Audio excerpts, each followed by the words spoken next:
Yes. So we kind of like the way this whole place is set up, and we just want to thank Jimmy and Martin and the people from Creative Cities Network, Chiang Mai Universities, for the opportunity that we can be here. I was told to share with you the maker scene in Singapore. Honestly, I have to say that I am unable to tell you everything because there are simply many projects that is happening. But what I can tell you is a project that at least I am working on, at least something which is familiar with me. And what I can tell you about the things in Singapore, I guess it all started maybe 3 years back when I was working with the Science Center, and we organized the Singapore Maker Fair way back in 2012. And since then, we have been trying to do a lot of events bringing makers together. So like, for example, events like this where you can actually talk to people who make things as well as companies who are very supportive of the maker movement. So fast forward 3 years later or 2 years later, last year, I had a chance to actually be involved in a project where the government began to see that, wow, this maker thing is actually going to be quite popular. And the government say, look, we have a place, it's quite small, about 2,000 square feet space. Would you like to run it? So myself, together with 5 other companies, we actually formed a consortium, and we actually bid and run. Oh dear, what happened?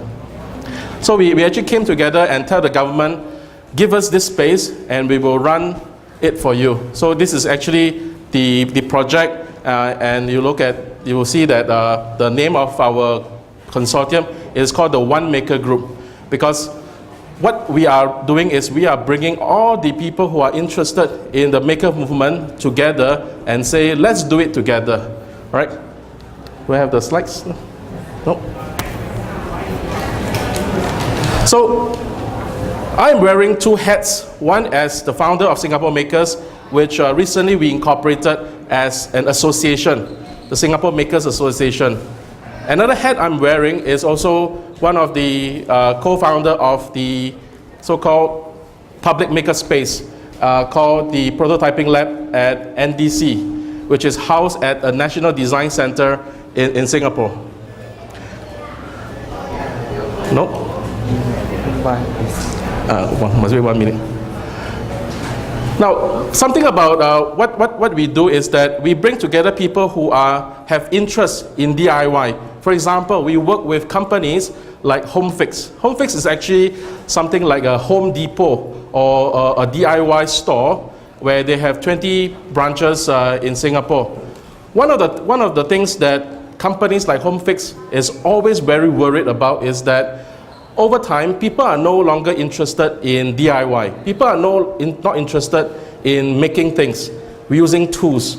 So if this continues to go on, companies like HomeFix will not have business anymore. Even at where we are, when I was working in the Science Center and working in the schools, you'll find that people are not interested in engineering. They find that science, technology, engineering is something too difficult, and they do not want to be involved in all these things. Let me just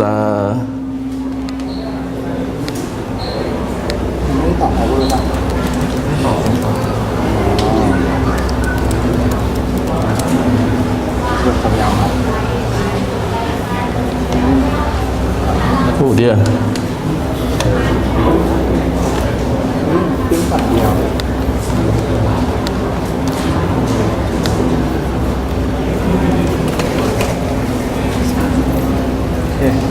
You restart everything, is it? Okay, I have the slide. Yeah. I think it's crashed. Crash? I don't know. Okay, I have a presentation that crashed. All right, let me just... let's hope this don't crash.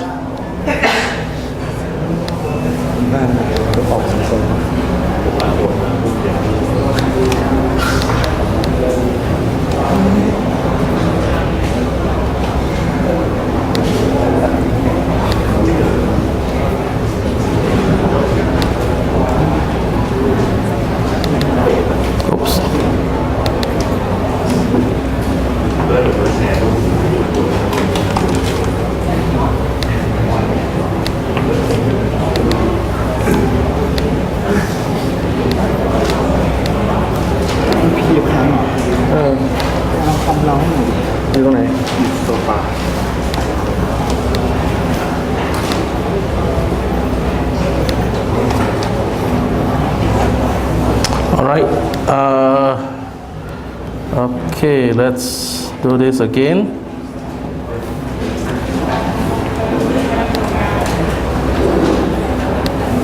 All right, so we are actually, these are actually the key players in Singapore. We have a store like HomeFix. We have people who invest in early stage startups such as Focus Tech Venture. We have people involved in social innovation space such as SL2, co-work space, smart space.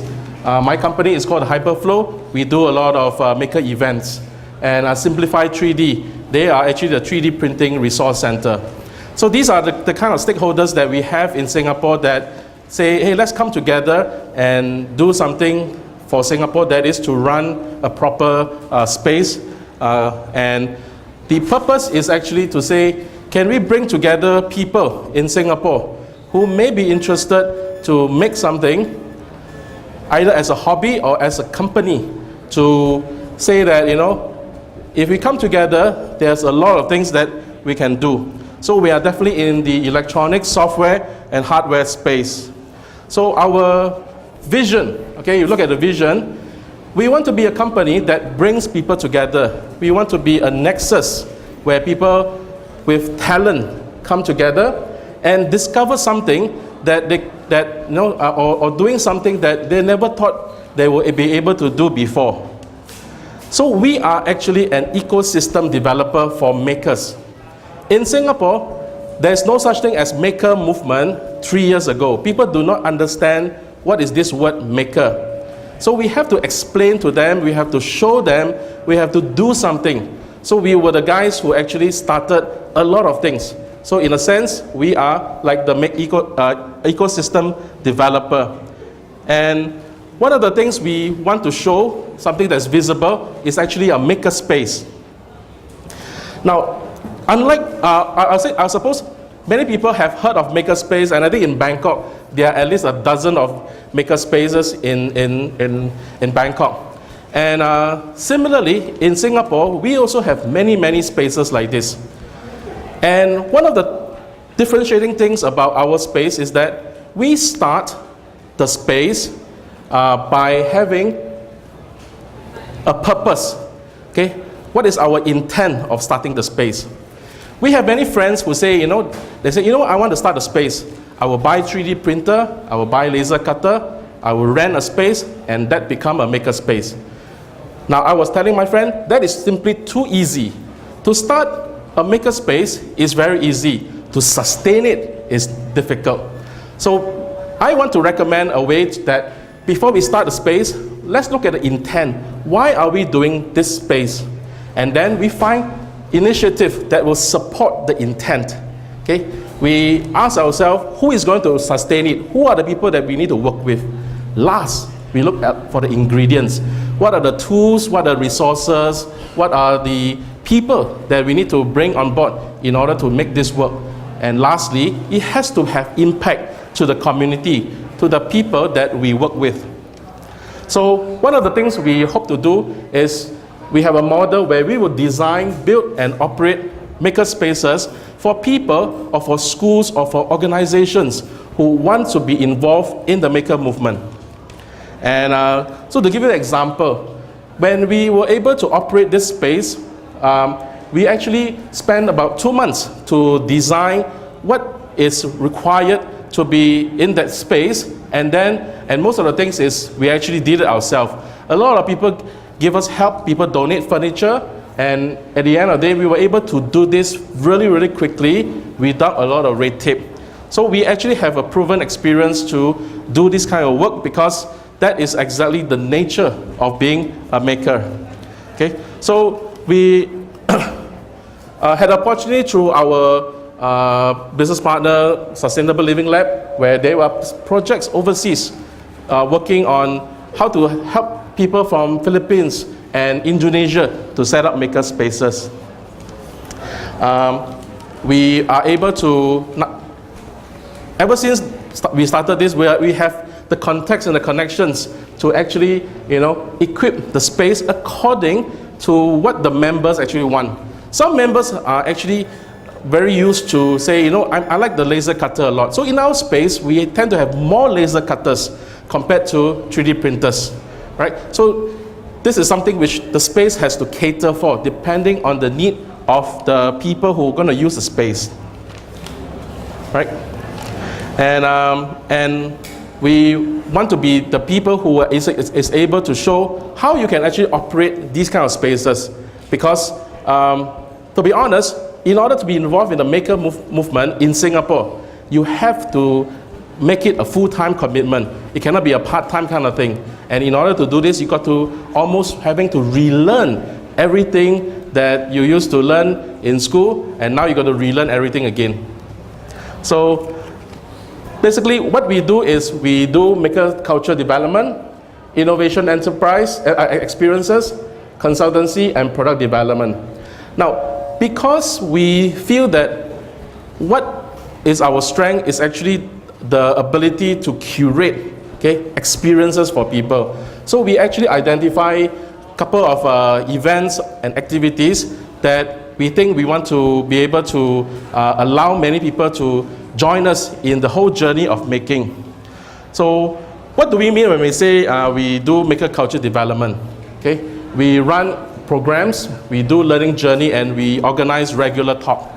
On a weekly basis, there are at least 3 events, okay,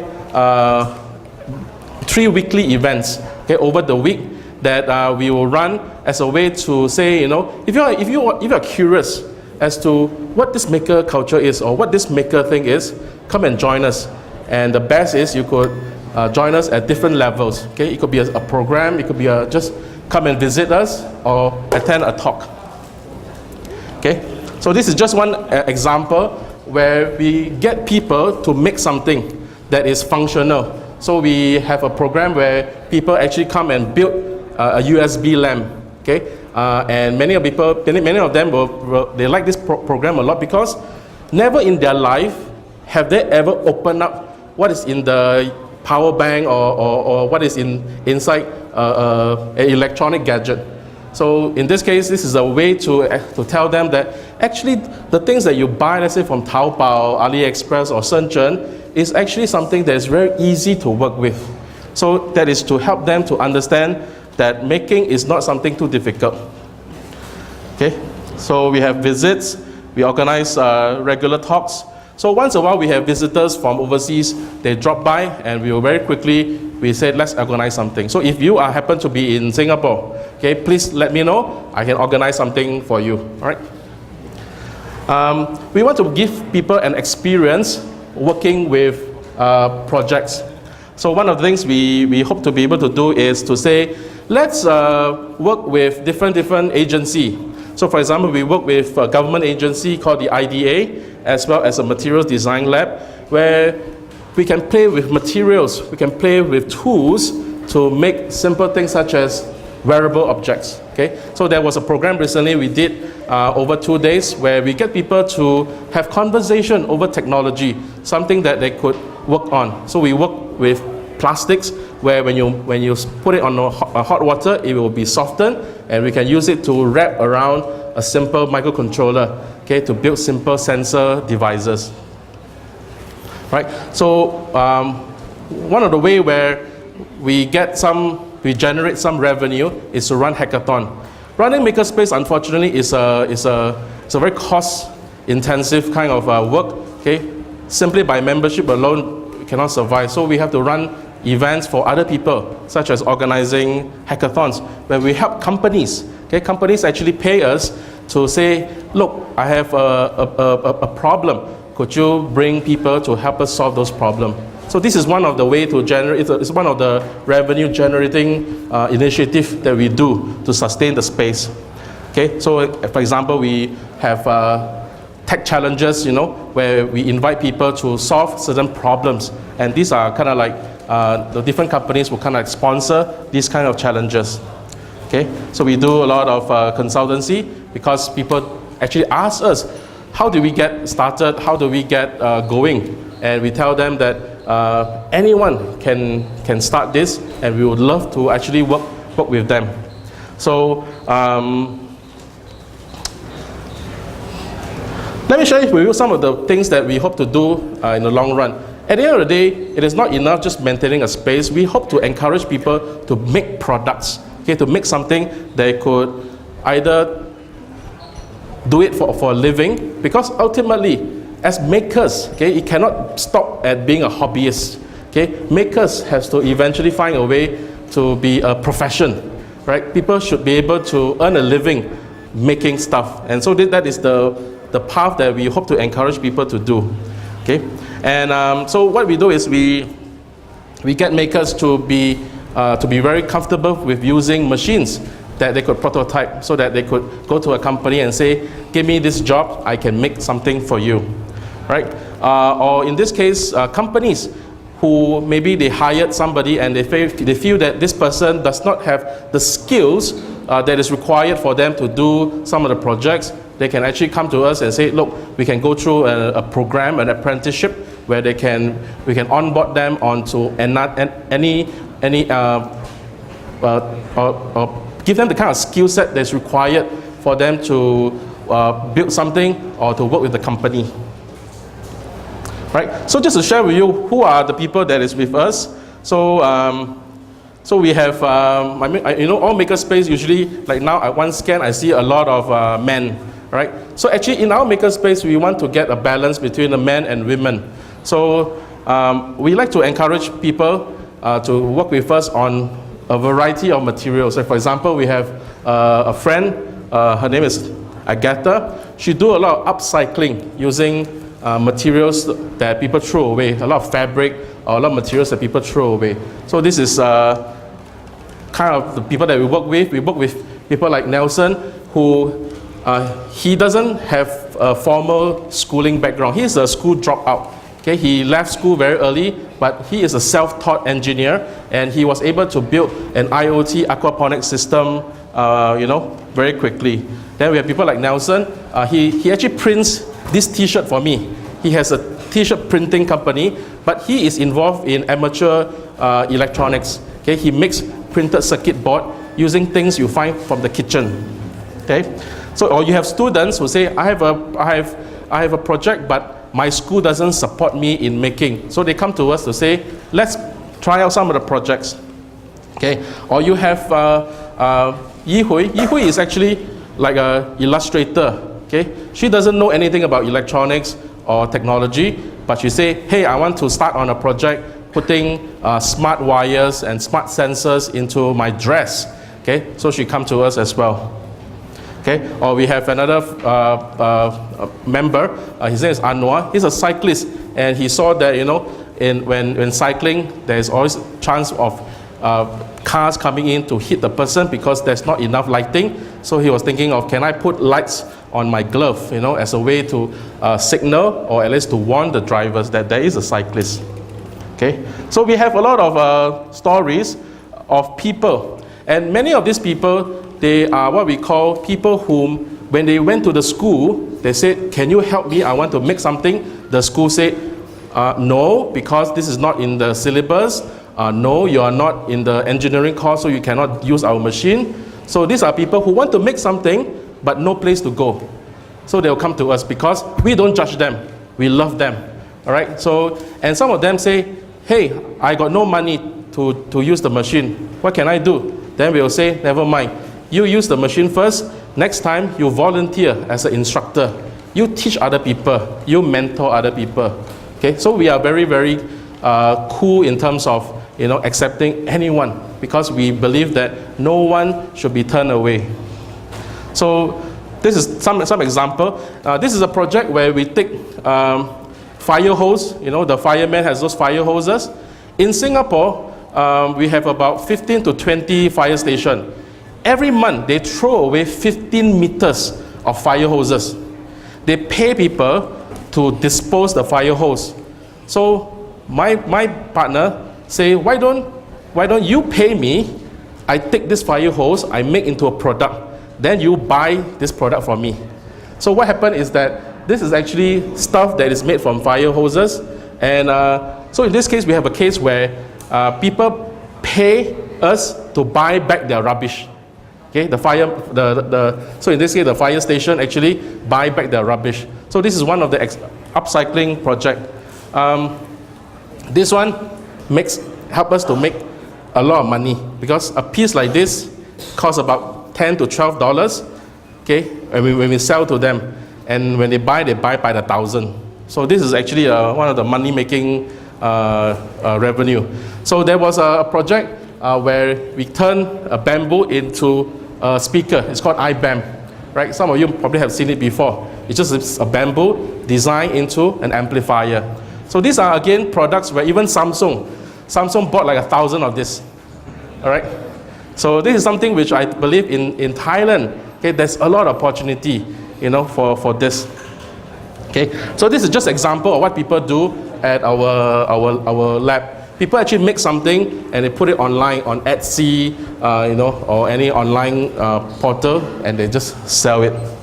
Okay, so we work with a lot of agency. Of course, you say, wow, how come we are able to work with almost all the universities or whatever? Simply because the first is we were the first few people who actually say, you know what, we're going to do this full time. We're going to start a company and we're going to do this. And over time, it is proven by giving ourselves to the cause, by dedicating our lives to promoting maker movement. Okay, people will come to us and say, look, I want to work with you because we know people, we are able to connect them with the people who have the talent and the idea to help some of this company, right? So this is basically just a short story of our journey of how myself, I'm a school teacher. Okay, although I'm trained in engineering, I teach engineering. I don't do engineering until very, very recently, right? So there's a lot of opportunity in terms of creating something for ASEAN. And I look at around in what I saw in Chiang Mai, in Bangkok. I think Thailand has a great potential, and people from little island called Singapore, we would love to work with you, okay? Because we think that we can grow this ecosystem in ASEAN, and if not in Asia. So thank you very much for listening, and wish you all the best, and see you around. Take care. Thank you, Nina.